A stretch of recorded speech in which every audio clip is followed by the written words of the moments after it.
कई साल पहले बॉलरूम डांस इंस्ट्रक्टर शनिवार रात देर से होटल के कमरे में लड़खड़ाते हुए आया। अगली सुबह उसे होटल के कमरे की घड़ी रेडियो ने जगाया। उसने आदमी को उपदेश देते सुना जो सवाल पूछ रहा था, अगर आपकी मृत्यु हो जाए और आप खुद को भगवान के सामने खड़ा पाएं और वह आपसे पूछे कि आपको मेरे स्वर्ग में आने का क्या अधिकार है, तो आप क्या जवाब देंगे? अब यह डांस इंस्ट्रक्टर पूरी तरह जाग चुका था और उस सवाल से गहराई से परेशान हो गया था। उसे एहसास हुआ कि उसके पास इस सवाल का कोई अच्छा जवाब नहीं है और वह अपने बिस्तर के किनारे बैठ गया और उपदेश को ध्यान से सुना। उपदेशक दिवंगत डोनाल्ड ग्रे बार्नहाउस अपने उपदेश के अंत में इस डांस इंस्ट्रक्टर ने अपने बिस्तर के पास घुटनों के बल बैठकर यीशु से क्षमा मांग और उन्हें अपना व्यक्तिगत उद्धारकर्ता बनने के लिए कहा। इससे उसकी जिंदगी बदल गई। वह अंततः डांस स्टूडियो छोड़कर मंत्रालय में आ गया।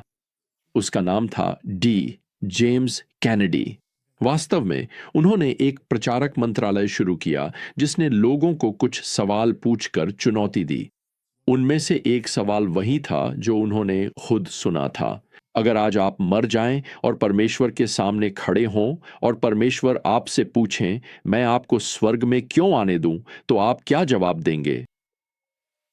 मैंने वर्षों में बहुत से लोगों से वही सवाल पूछा है और उनमें से कई मुझे बताते हैं कि वे स्वर्ग में इसलिए जाएंगे क्योंकि वे वहां रहने के लायक हैं।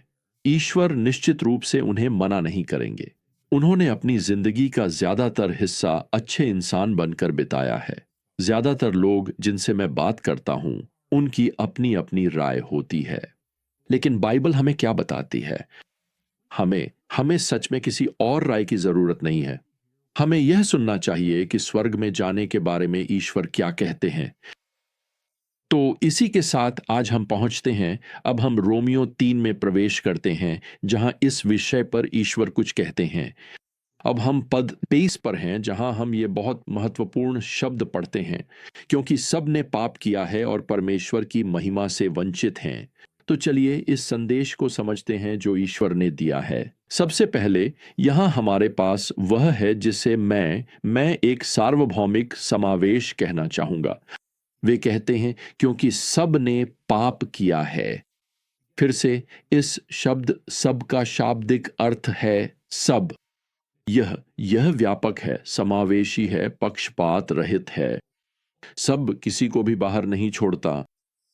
कोई यह नहीं कह सकता, जानते हो पौलुस यहां सिर्फ इन रोमी मसीहियों से बात कर रहे हैं, उन पहले शताब्दी के लोगों से नहीं। सबका संदर्भ हर किसी से है, अतीत से लेकर आज इस क्षण तक, जैसा कि हम इसे यहां देख रहे हैं। हर कोई इसमें शामिल है। अब पौलुस हमें दूसरी बात के रूप में एक अटल तथ्य बताते हैं। वे यहां कहते हैं क्योंकि सबने पाप किया है। अब आप देख सकते हैं कि क्रिया भूतकाल में है। क्योंकि सबने पाप किया है, यह क्रिया स्पष्ट रूप से किसी ऐसी घटना की ओर इशारा करती है जो अतीत में हुई थी। इसलिए पौलुस यहां हमारे द्वारा किए गए पापपूर्ण कार्यों की तुलना में हमारी पापी प्रकृति की ओर अधिक संकेत कर रहे हैं। यह पद पूरी मानवता के पाप करने का संदर्भ है, जैसे कि आदम के समय में। आदम पहला मनुष्य था और वह मानव जाति का प्रतिनिधि था और उसने पाप किया।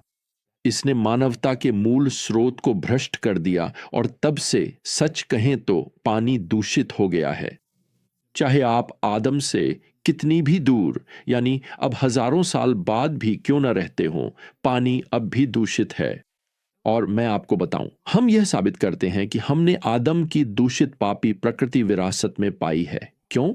क्योंकि हम पाप करते हैं। आप पद 35 को इस तरह पढ़ सकते हैं, क्योंकि सब में पापी स्वभाव है। मैं इसे इस तरह समझाता हूं। कुछ साल पहले मेरी पत्नी ने हमारे स्क्रीन वाले पोर्च के ठीक बाहर एक बर्ड फीडर और कुछ बर्ड हाउस लगाए थे और हम वहां बैठकर देखते थे कि एक मां पक्षी अपने मुंह में कीड़ा या कुछ बीज लेकर उस छोटे से बर्ड हाउस में उड़ती है और तुरंत ही हम उन नन्हे चूजों की चहचहाहट सुन सकते थे जो जितना हो सके उतना खाना पाने के लिए आपस में प्रतिस्पर्धा करते थे। उस माँ पक्षी ने अपने बच्चों को कभी चहचहाना नहीं सिखाया। उसने कभी उन्हें यह नहीं सिखाया, अब अगर तुम्हें यह खाना चाहिए तो तुम्हें इसके लिए चहचहाना पड़ेगा और यह ऐसे करना है। नहीं, वे अपनी माँ का ध्यान आकर्षित करने के लिए स्वाभाविक रूप से चहचहाते हैं। खैर, कुछ हफ्तों में वे छोटे पक्षी स्वाभाविक रूप से अपने पंख फड़फड़ाएंगे और उस घोंसले से उड़ जाएंगे। ना तो कोई ड्राइवर की ट्रेनिंग होती है, ना ही उड़ना सीखने के लिए कोई ड्राइवर परमिट मिलता है। मेरा मतलब है, जरा सोचिए, उन्हें कभी उड़ना सिखाया नहीं जाएगा।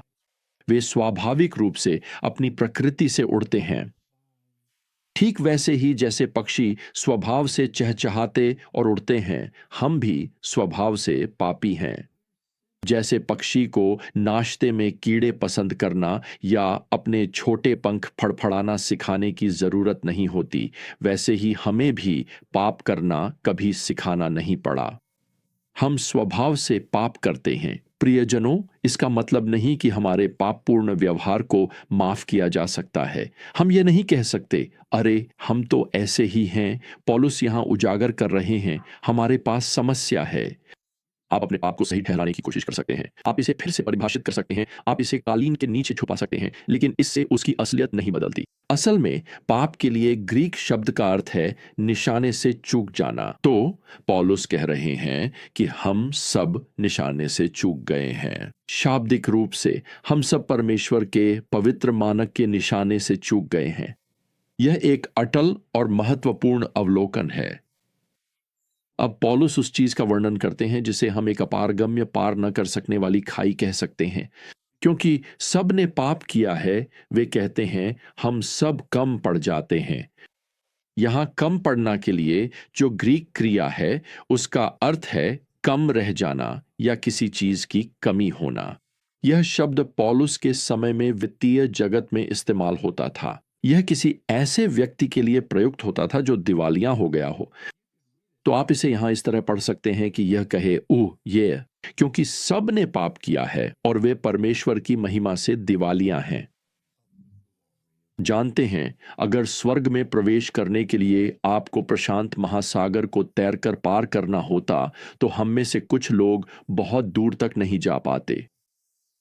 कुछ लोग घंटों तक तैर सकते थे और काफी दूरी तय कर सकते थे, लेकिन अंत में हर कोई कम पड़ जाता। और यही पौलुस यहां कहना चाहते हैं जब वे इसे वह कहते हैं जिसे मैं एक अप्राप्य लक्ष्य कहना पसंद करता हूं। जानते हैं, हो सकता है आप नैतिक रूप से सीधे सच्चे हों, शिक्षित हों, स्पष्ट वक्ता हों, उदार हों, दयालु हों और अच्छे संबंधों वाले हों।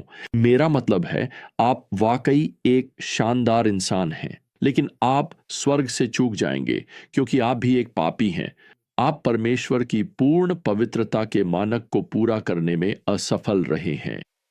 फिर से यह पद कहता है, क्योंकि सब ने पाप किया है और इसलिए वे परमेश्वर की महिमा से कम रह गए हैं। यहां जो शब्द महिमा के लिए अनुवादित हुआ है, वह यूनानी शब्द डॉक्सा है। इसी से हमें अंग्रेजी शब्द डॉक्सोलॉजी मिलता है। यह शब्द स्तुति, सम्मान और महिमा को दर्शाता है। तो यह पद हमें बताता है कि पापी मानवता पूरी तरह से परमेश्वर की स्तुति, सम्मान और महिमा नहीं कर सकती। और बात यहीं खत्म नहीं होती। यह शब्द प्रभु की उपस्थिति से जुड़ी चमक और भव्यता के लिए भी इस्तेमाल होता है। इसलिए परमेश्वर की महिमा से कम रह जाना मतलब है कि हम उस महिमामय उज्जवल स्वर्ग तक कभी नहीं पहुंच पाएंगे जहां परमेश्वर के पुत्र यीशु मसीह निवास करते हैं। हम स्वर्ग में प्रवेश नहीं कर पाएंगे, हम कम पड़ जाएंगे। तो मुझे आपसे फिर से पूछने दीजिए, अगर आज आपकी मृत्यु हो जाए और परमेश्वर आपसे पूछें, मैं तुम्हें स्वर्ग में क्यों आने दूं, तो आपको सिर झुकाना पड़ेगा और स्वीकार करना पड़ेगा कि आप स्वर्ग में प्रवेश के लिए बिल्कुल भी योग्य नहीं थे।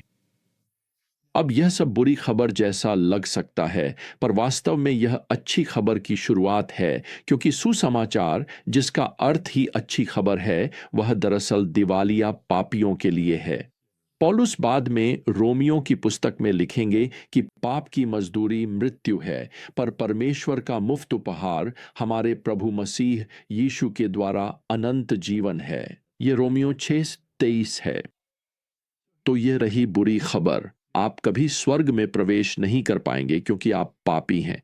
लेकिन अब सुनिए अच्छी खबर। अगर आप यीशु के सामने पाप स्वीकार करते हैं और उनसे बचाने कहते हैं तो वह क्षमा कर देंगे। यीशु ही वह पुल है जो पृथ्वी और स्वर्ग के बीच की इस अपार खाई को पार कराते हैं। यीशु ही वह पुल है। असल में मुझे यह सोचकर अच्छा लगता है कि वह पुल उनके क्रूस के आकार का है, और जब आप केवल यीशु पर विश्वास करते हैं तो एक दिन आप, यूं कहें, उस पुल पर चलकर स्वर्ग में हमेशा के लिए प्रवेश करेंगे। अगर आपने अब तक केवल मसीह में ही अपना विश्वास नहीं रखा है तो आप किसका इंतजार कर रहे हैं? आज ही यह कर लीजिए। और एक दिन अगर परमेश्वर आपसे पूछे, मैं तुम्हें स्वर्ग में क्यों आने दूं, तो आपके पास वही एकमात्र उत्तर होगा जो है, यीशु मेरे उद्धारकर्ता, मेरे मुक्तिदाता और मेरे प्रभु हैं। तो जब तक हम फिर से यात्रा शुरू न करें, प्रियजनों, प्रभु यीशु मसीह का अनुग्रह, परमेश्वर का प्रेम और पवित्र आत्मा की संगति आप सभी के साथ बनी रहे। आमीन।